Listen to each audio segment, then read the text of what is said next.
4.1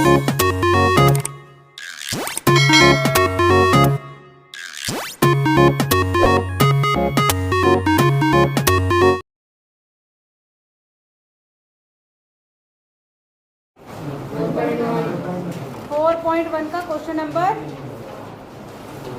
यहाँ देखो question number बताइए, सेकंड का फोर्थ पार्ट। मैं ये मानती चल रही हूँ कि जितने बता दिए वो सब आपको आ गए, ठीक है। अब आए हैं या नहीं वो कल पता चलेगा। कल है ना आपके 2 पीरियड, नहीं आपका टेस्ट कब लेना है? बुधवार, वेडनेसडे को, ठीक है। देखो, A train travels a distance of 480 kilometre at a uniform speed. Uniform speed किसको कहते हैं?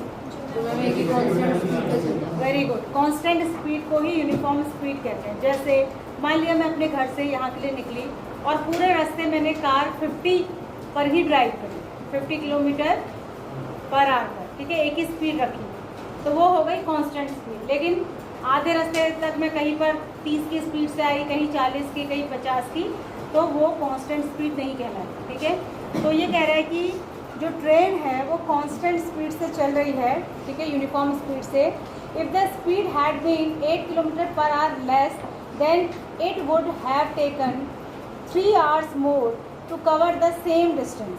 We need to find the speed of the train, ठीक है। क्या कह रहे हैं? एक ट्रेन किसी स्पीड से चल रही है, let speed is equals to X, let speed equals to x.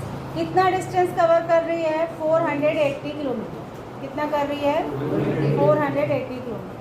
50 की स्पीड से, फॉर एग्जांपल अगर एक्स 50 है, 50 किलोमीटर पर आवर है, और उससे मैं 480 किलोमीटर की जर्नी कर रही हूँ, तो मुझे जितना भी टाइम लग रहा हो, मान लिया मुझे 10 घंटे लग रहे हैं, अगर मैं स्पीड को कम कर दूँ, यानी 40 की स्पीड से गाड़ी चलाऊँ, तो मुझे ज़्यादा टाइम लगेगा कि कम? सेम ही डिस्टेंस कवर करने में ज़्यादा टाइम लगेगा। और अगर मैं स्पीड को 50 से 60 कर दूँ तो मुझे कम टाइम लगेगा।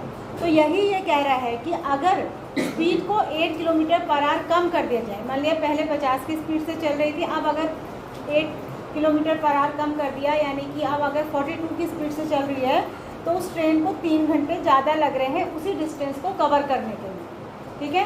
तो आप बताइए कि वो किस स्पीड से चल रही थी? क्या बताना है? किस स्पीड से चल रही थी। अब इसमें क्या बनेगी? क्वाड्रेटिक की क्वेश्चन बनेगी, क्वाड्रेटिक की एक्सरसाइज कर रहे हैं, तो सपोज किसको करना पड़ेगा हमको? स्पीड को। तो हम क्या लिखेंगे बताइए?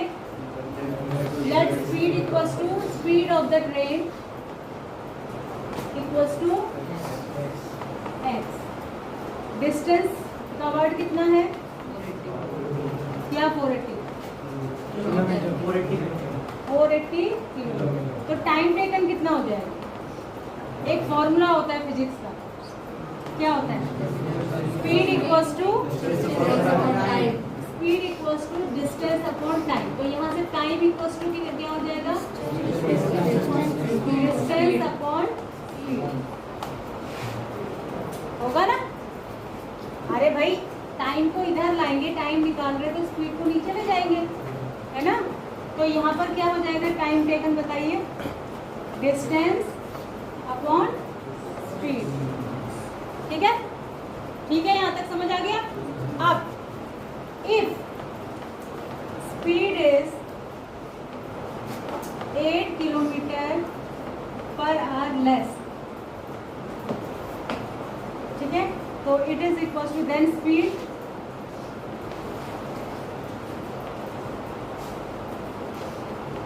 क्या हो जाएगा? पहले x थी, 8 माइनस कर दो, ये नई स्पीड हो गई, है ना। डिस्टेंस तो अब भी उतनी है, डिस्टेंस तो अब भी 480 है ना, है कि नहीं है। तो यहाँ से टाइम टेकन क्या हो जाएगा? टाइम टेकन कितना हो जाएगा? Distance upon speed which is this, ठीक है।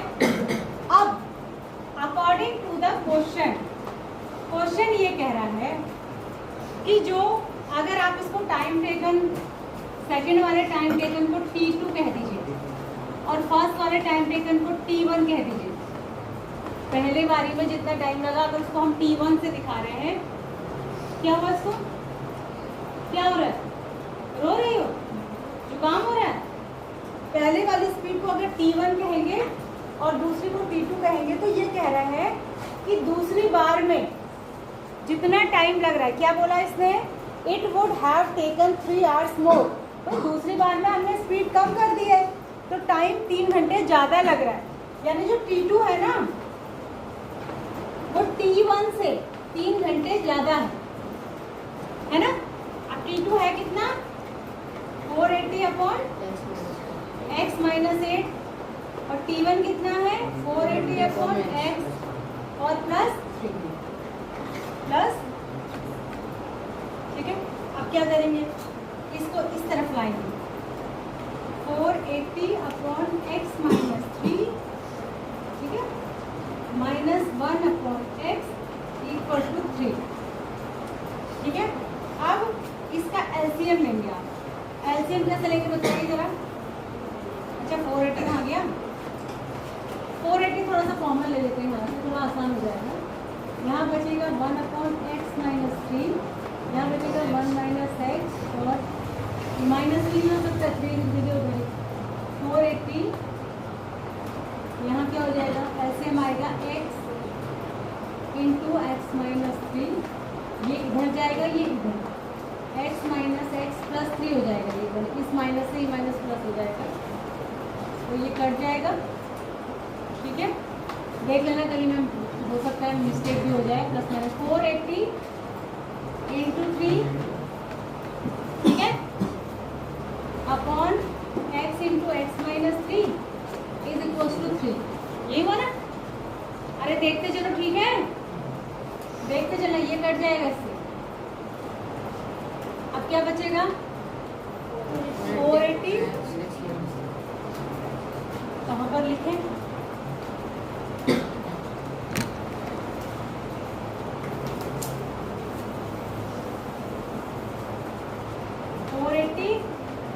अपॉन ये क्या हो जाएगा x into x minus 3 equal to इधर क्या होगा 1 जगह टाइम 1 तो ये इधर मल्टीप्लाई हो जाएगा तो 480 equal to x into x minus 3 और 480 is equal to x square minus 3x,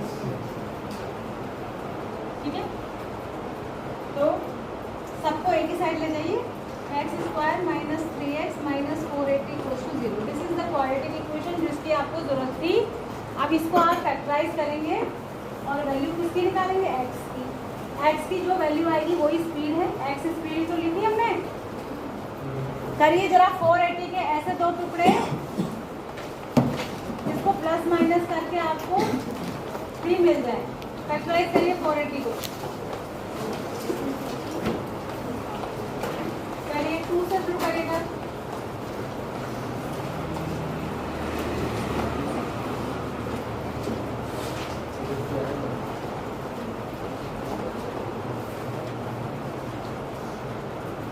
लाना है।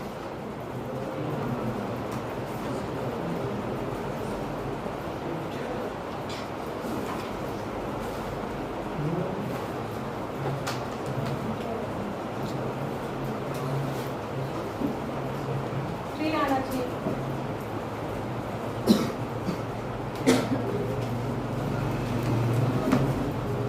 और है फैक्टराइजेशन करके 5 है, लास्ट में तो 5 आ रहा है। मैं कह रही हूँ इसके 2 टुकड़े करो फैक्टर्स के जिसमें भी बीच में -3 आना चाहिए। क्या टुकड़े बनेंगे दोनों, 32 इंटू 15 तो उससे 3 कैसे आएगा,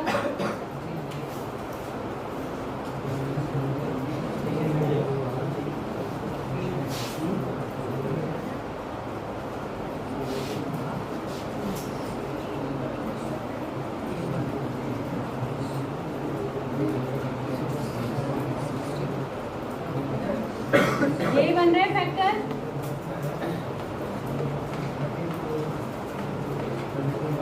देख लेना फैक्टराइजेशन मैंने ठीक किया कि नहीं।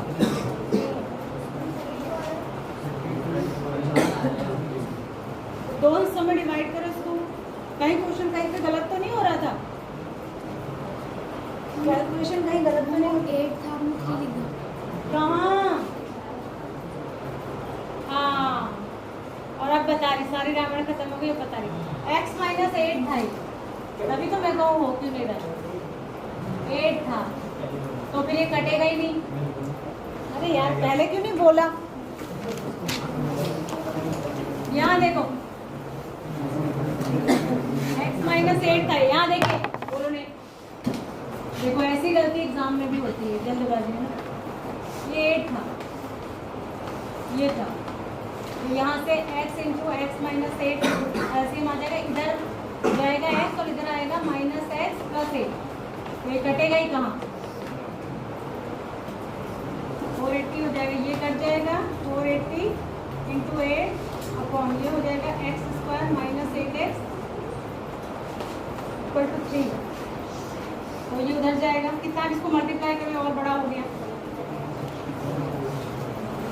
ये हो जाएगा 3 से ये कटेगा, देखो 3 1 जा 3, 3 1 जा 3, 6 या 18 0, तो ये हो गया 160 इंटू 8 और यहाँ बचा 1, तो उस 1 के साथ में इसको इधर ले जाके मल्टीप्लाई कर दूंगी एक्स स्क्वायर माइनस 8x, तो ये 8 से मल्टीप्लाई कितना करके आया, ये आएगा शायद, देख लो ये आ रहा है, सबको एक साइड ले जाइए, 1280 पे करिएगा, देख लो एक बार नजर मार के, कभी कभी जल्दी में कैलकुलेशन गड़बड़ हो जाए, 1280 पे करिए,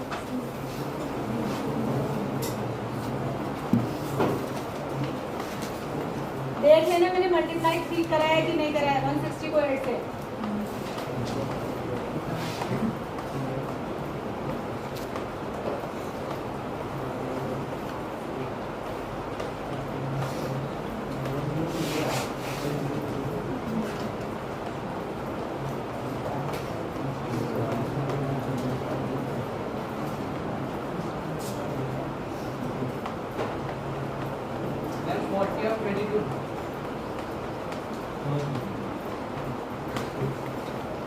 और 42 इसी से बन जा रहा होगा, ठीक है,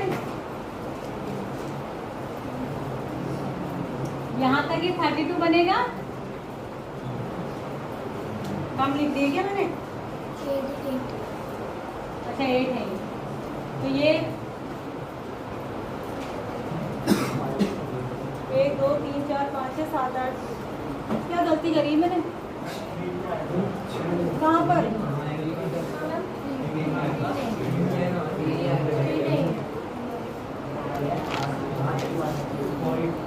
कहाँ पर गलती हो रही देखो,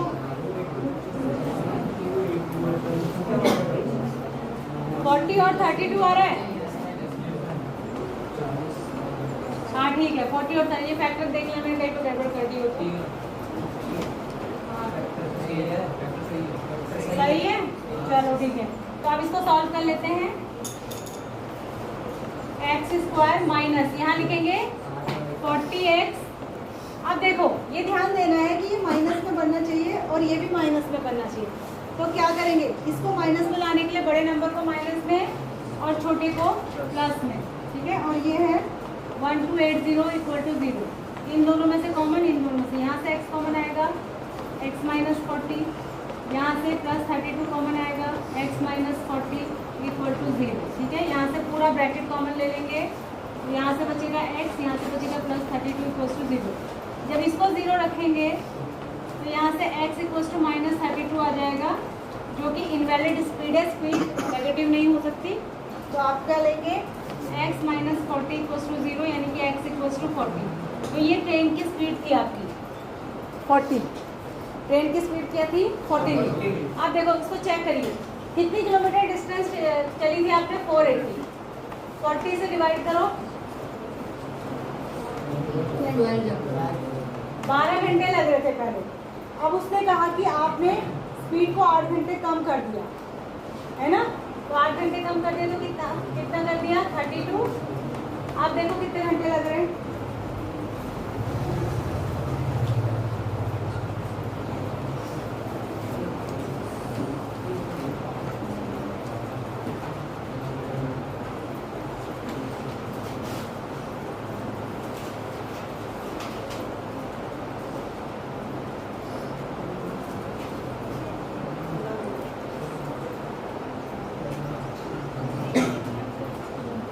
15 घंटे लगेंगे। कितने घंटे लगेंगे? 15। तो आपने देख लिया कि पहले जितने घंटे लग रहे थे स्पीड 8 घंटे कम करने पर, अब उससे 3 घंटे ज़्यादा लग रहे हैं जो इसने कंडीशन दी थी। तो कंडीशन चेक हो गई, तो इट मीन जो आपने 40 निकाला है आंसर, इट इज़ राइट। ठीक है, समझ आ गया? अरे आ गया। ये देखो अब गलतियाँ कहाँ होती है, जैसे यहाँ तो अभी हमारे पास फिर भी हम एग्जामिनेशन हॉल में नहीं बैठे हैं, लेकिन हमें क्या जल्दी है यहाँ पर? पीरियड की जल्दी हो रही है कि हाँ पीरियड ख़त्म होने वाला है। लेकिन जब आप घर में करते हैं, घर में आप आराम से करते हैं, आपके पास कोई टाइम लिमिट नहीं होती, आप कर लेते हैं। एग्जामिनेशन हॉल में यही सिचुएशन होती है, आपको पता है कि टाइम भाग रहा है और मुझे 3 घंटे के अंदर ये सारे क्वेश्चन सॉल्व करें, तो गुंजाइश रहती है कि आप प्लस माइनस की गलती कर दें, फैक्टराइजेशन में गलती कर दें, फैक्टराइजेशन सही कर दिया तो फिर 2 फैक्टर लेने में गलती कर दें, तो बहुत कूल एंड काम होकर करते हैं। जब हमसे गलती हो जाएगी तो आपसे तो होने की संभावना 400% है। तो ये कैसे गलती नहीं होगी? इन क्वेश्चंस को बहुत सारी बार प्रैक्टिस करिए। जितनी ज़्यादा क्वेश्चन आप सेम तरीके के प्रैक्टिस कर लेंगे, जितनी ज़्यादा, देखो सेम तरीके के क्वेश्चन प्रैक्टिस करने की बात तो बाद में आती है। पहले तो ये जो बुक में लिमिटेड क्वेश्चन दिया है ना, जैसे एक एक्सरसाइज में 5-6 वर्ड प्रॉब्लम है, फिर दूसरे, इनको तो इतनी बार कर दो, इतनी बार कर दो कि इतनी फ्रिक्वेंसी तुम्हारी बढ़ जाए कि तुम इनको 1 मिनट 2 मिनट में निकाल दो आंसर। इतनी बार प्रैक्टिस कर लीजिए, और जब ये खूब अच्छे से प्रैक्टिस हो जाए तो फिर अदर बुक्स के क्वेश्चन वर्ड प्रॉब्लम भी आप प्रैक्टिस करिए, जिससे कि आपका टाइम मैनेजमेंट हो। ठीक है, अब आ जाइए आगे 4.2 में आइए।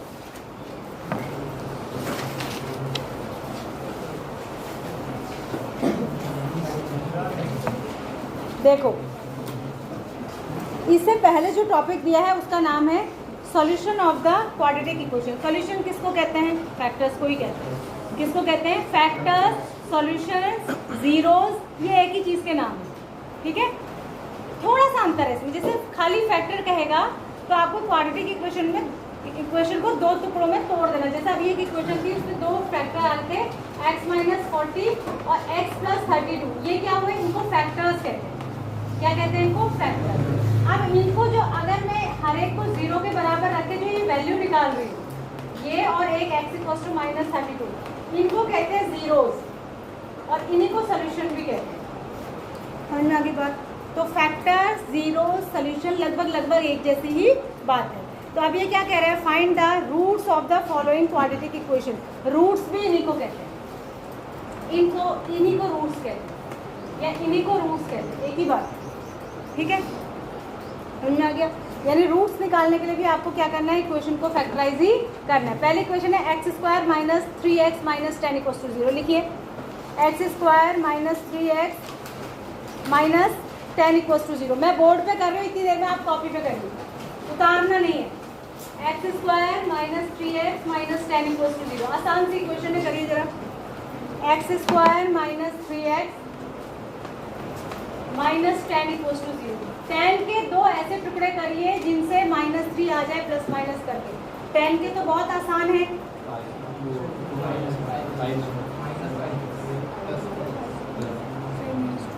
3 कैसे आएगा?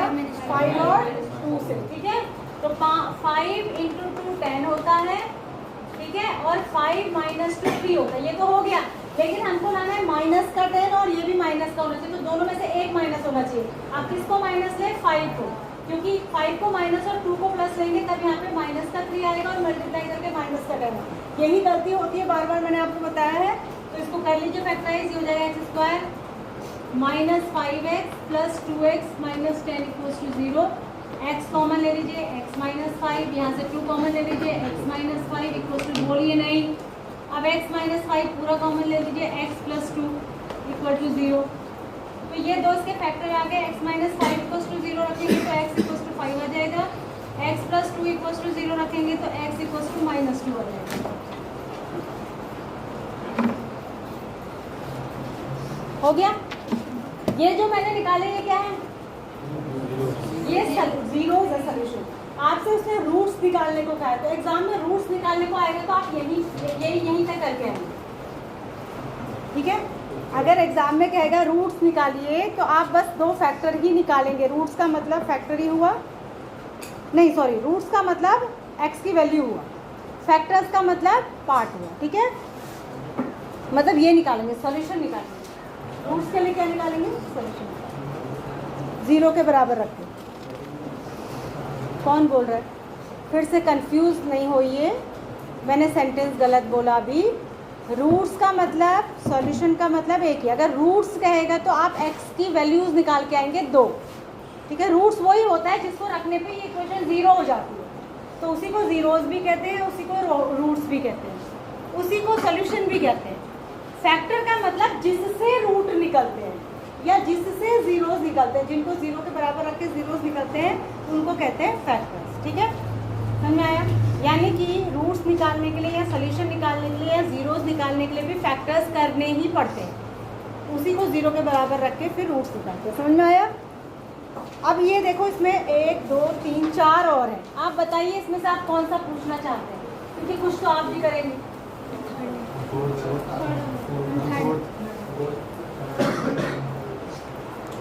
फोर्थ वाले में क्या है? फोर्थ वाला तो आसान है, एलसीएम ले लेंगे तो इक्वेशन सिंपल बन जाएगी, 1 1 मान के बाकी 2 के नीचे, है ना।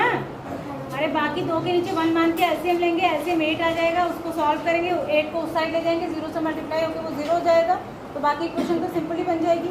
थर्ड वाला देख लो, रूट वाला, इसको बता देती हूँ। रूट x² + 7x + 5 √2 = 0 क्या है? रूट x² + बोलिए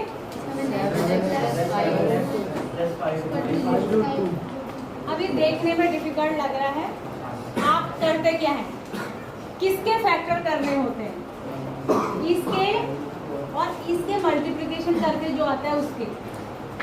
तो 5√2 × √2 यानी 5 × 2 यानी 10। आपको फैक्टर 10 के करते हैं। आप कहोगे कि मैडम कभी तो आप खाली इसी के फैक्टर करते हो, आ रहा है किसी के दिमाग में? और कभी आप कह रहे हैं इसके और इसके मल्टीप्लिकेशन जो आता है उसका फैक्टर, किसी के माइंड में ऐसा तो नहीं आ रहा? देखो, इससे पिछला क्वेश्चन क्या था? x² - 3x - 10। आप कहोगे आप यहाँ पे तो आपने इसी के फैक्टर करे थे, तो यहाँ पर भी उसी के ही करे थे।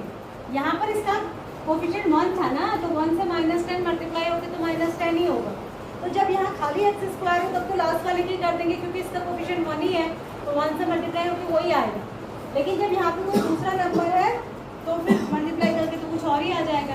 तो ये 10 आया। 10 के तो 2 फैक्टर ऐसे जिनका सम 7 में बहुत ही आसान है, 5 × 2 और 5 + 2 कितना हो जाएगा? 7, ठीक है। प्लस का ही, जब पूरी इक्वेशन प्लस में हो ना तब तो आपको कुछ सोचना ही नहीं। जब पूरी इक्वेशन प्लस में ही है तो कुछ नहीं सोचना। इसके 10 के सीधे फैक्टर हो गए 5 × 2 और उनको ऐड करके सीधे क्या आ गया? 7, ठीक है। तो ये हो जाएगा √2x²। 7 को तोड़ के लिखेंगे 5x + 2x + 5 √2 = 0। इन दोनों में से कॉमन, इन दोनों में से क्या कॉमन आएगा? x। यहाँ से बचेगा √2x + 5। इन दोनों में से क्या कॉमन आएगा? √2। देखो कॉमन क्या आता है? कॉमन क्या आता है? या तो सेम नंबर या उससे छोटा। हमेशा फैक्टर को ही तो कॉमन लेते हैं। अब 2 और √2 में से छोटा कौन है? √2 छोटा है, क्योंकि 2 क्या होता है? 2 होता है √2 × 2। तो कॉमन क्या ले सकते हैं? रूट।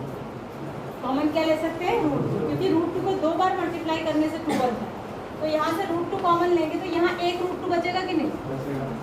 ठीक है। जैसे 2 × 2 4 होता है, तो 4 में से 2 कॉमन लेंगे तो 2 बचेगा। ऐसे ही √2 × √2 2 होता है, तो बाहर से √2 कॉमन लेंगे तो अंदर √2 ही बचेगा। क्या बचेगा? √2 और x प्लस यहाँ बचेगा 5, क्योंकि √2 तो बाहर ले लिया, = 0, ठीक है। अब पूरा ब्रैकेट कॉमन ले लीजिए, √2x + 5। यहाँ से बचा x, यहाँ से बचेगा, ये दोनों इसके हो गए फैक्टर। अब फैक्टर से निकालने हैं रूट्स, तो इनको 0 के बराबर रखेंगे, = 0 भी लेके चलिएगा। √2x = -5 हो जाएगा इससे, तो x = हो जाएगा -5/√2।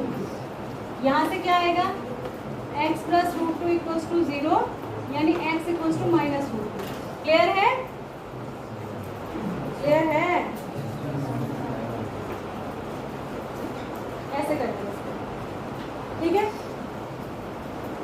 ये इंपॉर्टेंट क्वेश्चन है एग्जाम के लिए, क्योंकि एग्जाम में, बोर्ड एग्जाम में ये आए या ना आए। देखो बोर्ड एग्जाम में तो एक बैलेंस पेपर बनाया जाता है, जिसको कि वीक से वीक बच्चा भी पासिंग मार्क्स कर ले जाए और जो अच्छा बच्चा है पढ़ने में वो उसमें हाईएस्ट मार्क्स भी ले आए, ऐसा बैलेंस पेपर बनाया जाता है। लेकिन जो पेपर बनता है प्री बोर्ड का, तो प्री बोर्ड में पेपर डिफ़िकल्ट बनाया जाता है, क्योंकि हमें आपको बोर्ड के लिए तैयार करना है। तो हम यहाँ पर डिफ़िकल्ट क्वेश्चन देंगे तब जाके आप इजी क्वेश्चंस को करने लायक होंगे। तो प्री बोर्ड का पेपर भी हम नहीं बनाते, वो भी आरओ से ही आता है ना, वो पूरे रीजन में एक ही बनता है। तो उसको थोड़ा सा डिफ़िकल्ट रखा जाता है, उसमें टफ क्वेश्चन दिए जाते हैं। तो वहाँ पर ऐसे रूट वूट वाले क्वेश्चन वो चाहेगा कि आपको टफ से टफ क्वेश्चन दे दें, तो वहाँ पर इन क्वेश्चंस को आने की संभावना है। ठीक है, इसकी कुछ वर्ड प्रॉब्लम है जो हम कल करेंगे। और इसका जो नेक्स्ट टॉपिक है ना, nature of the root, that is most important for the exam, board exam. Next topic